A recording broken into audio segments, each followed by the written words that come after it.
అని నమ్మడమే సువార్త.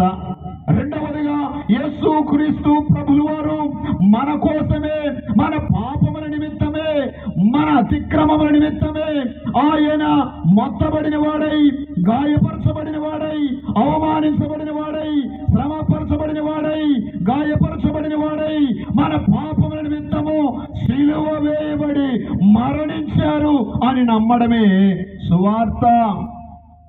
ప్రియమైన వాళ్ళరా, ఈ లోకములో ఎవరైనా మంచి వ్యక్తి గురించి ఏదైనా చేయొచ్చేమో గాని ప్రాణం పెట్టేవారు మాత్రము లేరు.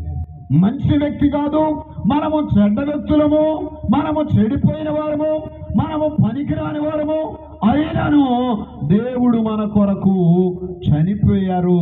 అది సువార్త.